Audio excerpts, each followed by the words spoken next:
भाई मंदिर मस्जिद तीर्थ दर्शन ना पूजो मात मसाणी हो। अस्थि विसर्जन पितर पूजा ना बूजा पड़वाणी हो, ना बूजा पड़। भाई घर छूटो या जग रूठो, चाहे रूठो ये संसारा हो। कौन सुने मेरी काल नगर में, जय गुरु रूठ मारा हो, गुरु रूठ गया। तो मंदिर हो चाहे मस्जिद हो, कोई भी, चाहे वो तीर्थ हो चाहे कोई दर्शन हो। देखो नाम दीक्षा लेने के बाद भी दास ने देखा है बहुत सारे भाई बहन ऐसे हैं जो गर्मी के टाइम पे घूमने के लिए जाते हैं, अपनी भक्तमती को लेके, अपने बच्चों को लेके गोवा चले गए, कभी मनाली चले गए, कभी मसूरी चले गए। बहुत सारे लोग मैंने वो देखे हैं ऐसे। एक भगत तो ऐसा था, बोला जगन्नाथ मंदिर के दर्शन तो बोले करने चाहिए एक बार जिंदगी में। अरे मैंने कहा जो जगन्नाथ खुद आके तेरे घर में बैठ गया, तू मंदिर के दर्शन करके तू क्या कर लेगा भाई। तो ये भी हमारी छोटी सोच हो जाएगी। ये नाम दीक्षा मिलने के बाद, और यदि आपने अपने घर में सतगुरु का दरबार लगा लिया, तो पुण्यात्माओं आपका असली मंदिर यदि दुनिया में कोई है तो ये है, जिसके आगे दंडोत करने से आपको एक जो है कि यज्ञ का घर बैठे आपको जो है फल दे रहा है परमात्मा। वो तो केवल एक यादगार है। मंदिर मस्जिद चर्च गुरुद्वारे, किसी संत महात्मा ने वहां पे अपनी कोई भक्ति साधना की थी, मरने के बाद में उसकी मजार बना दी। अरे उसने वहां बैठ के भक्ति करके जो वस्तु उसने प्राप्त करनी थी उसको प्राप्त करके वो तो अपने गया अपने लोक में जहां भी उसने भक्ति की थी। अब वो तो मिट्टी है, वो तो यादगार है। वो तो केवल ये शिक्षा देती है कि जैसी क्रिया इन महापुरुषों ने की वैसी हम करेंगे, जैसे गुरु इनको मिले वैसे महापुरुष यदि हमको मिलेंगे, और जैसे नियम मर्यादाओं में ये रहे वैसे यदि हम रहेंगे तो हमारा आत्म कल्याण होगा।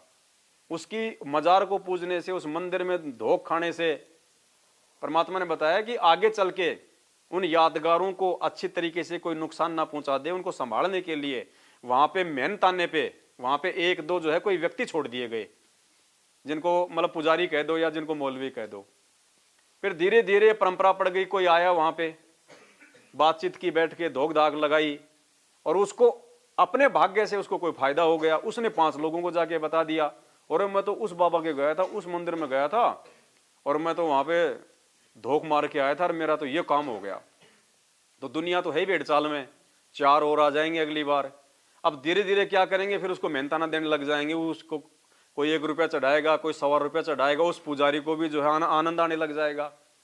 फिर वो पुजारी भी महिमा कर देगा कि वो फलाना आदमी यहाँ पे 11 रुपये और 1 नारियल फोड़ के गया था, उसका ये काम हो गया है। उसने यहाँ पे जो है मतलब कि 3 कपड़े भेंट किए, उसका ये काम हो गया। फिर ये परंपरा चल गई। फिर किसी धनी आदमी ने देखा, यार तेरे को तो बहुत ज्यादा लाभ हो जाएगा अगर तू इसकी 4 दीवारी बना दे तो किसी ने 4 दीवारी बना दी। चौथा आया, उसने सोचा कि एक मंदिर सा बनवा दे, ये पुजारी भी बेचारा धूप में मरता, ये भी बैठा रहेगा हैं। और फिर वहां दान दक्षिणा लेना देना, चढ़ावा प्रसाद, ये पाखंड शुरू हो जाता है। मिलना जुलना कुछ है नहीं वहां पे। तो हमने अब इन चीजों के चक्करों में बिल्कुल भी नहीं पड़ना। यदि भगवान चाहिए तो वैसे परमात्मा ने मना नहीं किया, चाहे तुम मंदिर में जाओ, चाहे तुम मस्जिद में जाओ, चर्च में जाओ, चाहे तुम गुरुद्वारे में जाओ, चाहे किसी की मजार पे जाओ, चाहे तुम शमशान घाट में जाओ, मना नहीं किया परमात्मा ने। लेकिन भक्ति भाव से और ये सोच के कि वहां जाने से मुझे लाभ होगा, अगर इस भाव से चले गए तो भक्ति सारी बर्बाद। 100 वर्ष सतगुरु की पूजा, एक दिन आन उपासी, वो अपराधी आत्मा फिर पड़े काल की फांसी। इस भाव से नहीं जाना कि लाभ हो जाएगा, या वहां कोई भगवान है या वो जा रहा है उसको लाभ हो रहा है, वहीं पतिव्रता धर्म से नीचे गिर जाएंगे। बाकी चाहे वहां खाद डाल के सो जाओ मंदिर में, कोई दिक्कत नहीं। बताइए परमात्मा ने, वो तो मिट्टी और चूने का बना हुआ है, कोई दिक्कत नहीं। चाहे मंदिर के सामने चाहे तुम्हारा घर है, कोई दिक्कत नहीं है। लेकिन वो भाव जो सतगुरु के प्रति होने चाहिए, जो उनकी भक्ति और मर्यादाओं के प्रति होने चाहिए, वो हमारा उनमें नहीं होना चाहिए बिल्कुल। खाली उनको चूना ईंट और पत्थर का एक खाली जो हम दीवार समझना हमने, इससे ज्यादा नहीं। ये हमारा जो घर है, ये मकान है, ये भी तो उसी चीज का बना हुआ है। और असली भगवान तो अब यहां पे विराजमान है सूक्ष्म रूप में। कहते हैं धर्म भंडारे ये सात संगतियां परमात्मा के आशीर्वाद बिना नहीं हो सकती। परमात्मा किसी न किसी रूप में, प्रत्यक्ष या अप्रत्यक्ष रूप में, सूक्ष्म रूप में विद्यमान रहता है, तब जाके ये सफल होते हैं, नहीं तो सफल नहीं हो सकती है। भाई मंदिर मस्जिद तीर्थ दर्शन ना पूजो मात मसाणी हो, अस्थि विसर्जन पितर पूजा ना बूजा पड़वाणी हो, ना बूजा पड़वाणी। कोई भी हमने बूजा वगैरह, मतलब जो जाते हैं ना वो दाने लेके गेहूं के, और जिसमें कोई पितर या भूत आता है, थोड़ी देर में यूं कर के वो बता देगी तेरा ये हो जाएगा वो हो जाएगा। परमात्मा कहते हैं किसी भी शाणे से, कोई जंत्र मंत्र वाले से, किसी भी जादू टोने वाले से, कोई ताबीज गंडे वाले से हमने किसी प्रकार का कोई लाभ नहीं लेना, मन में भी नहीं लेके आनी है। हमने अगर किसी भी चीज की आवश्यकता है तो अपने सतगुरु से ये अर्ज करनी, उन्हीं से प्रार्थना करनी है, और परमात्मा ही। और जो वास्तव में जो भगत होगा, कोई जो तन मन धन से अपने गुरुदेव के प्रति समर्पित होगा, उनके अलावा सौपन में भी यदि वो किसी और देवी देवता या किसी साधु संत महात्मा का यदि वो आस्था नहीं है उसमें, तो परमात्मा उस भगत को वैसे दिक्कत नहीं आने देगा। कहते हैं पतिव्रता जमीन पर ज्यों ज्यों धर है पाव, समर्थ झाड़ू देत है ना काटा।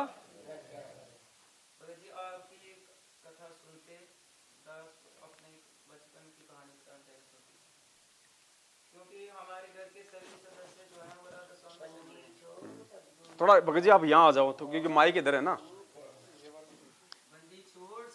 रामपाल जी भगवान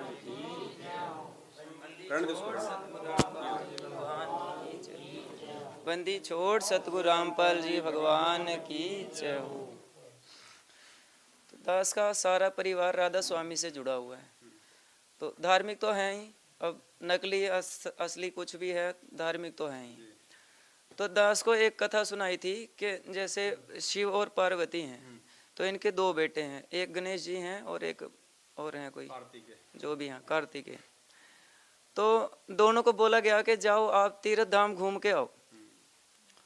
तो जो कार्तिकेय था वो तो चला गया घूमने के लिए, हाँ अपने।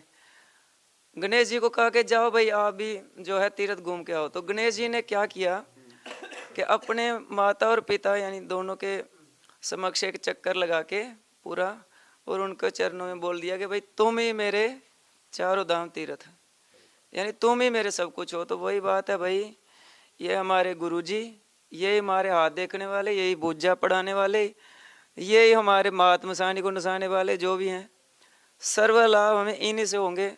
दूसरा भगत जी मेरी तो समझ में आता ना कोई। तत् कैन को राम है दूजा नहीं देवा, ब्रह्मा विष्णु महेश से जाके करते हैं सेवा। एक ही भगवान है, क्योंकि एक क्यों है, जैसे परमात्मा ने बताया कि जड़ है, जड़ से ही सबको मिलता है, वैसे ही परमात्मा एक है, उसी की शक्ति दूसरों में संचरित हो रही है थोड़ी थोड़ी, किसी किसी में जितनी है। तो हम सोच रहे हैं कि भाई ठीक है उसको मिली हुई, लेकिन मिली कहाँ से है, ये भी तो है ना, परमात्मा से मिली है। तो भाई ये बंदी छोड़ के अलावा ना तो कोई दूसरा भगवान है, ना कोई दूसरा रिश्तेदार, ना कोई माता, ना कोई पिता। दास ट्रेन में आ रहा था तो दास के साथ एक मिल गया, वो बरवाले का जाट मैंने बोला बंदी छोड़ सतगुरु रामपाल जी भगवान की जय। कहता है रामपाल भगवान? मैंने कहा हाँ जी भगवान। गुरु को कौन भगवान कहता? मैंने कहा गुरु भगवान नहीं होते हैं। कहते नहीं। मैंने कहा भाई नकली हो गए गुरु गने, इसलिए सतगुरु कहना पड़ा, नहीं तो बात वही है, सतगुरु भगवान कहो या गुरु भगवान कहो, बात एक ही है। कहता नहीं और कैसे, गुरु कौन है पहला? मैंने कहा भाई गुरु तो परमात्मा ही होता है। कहते कैसे? ओ माता होती है गुरु तो। मैंने कहा तो माता तो वही है, उसी ने तो सबको जना है। कहता नहीं आपको किसने जना? मैंने कहा भाई देखो आप, ये तो जाहिर सी बात है, मुझे तो सतगुरु ने जना। कहता मुझे तो मेरी माँ ने जना। मैंने कहा तेरी माँ को किसने जना भाई?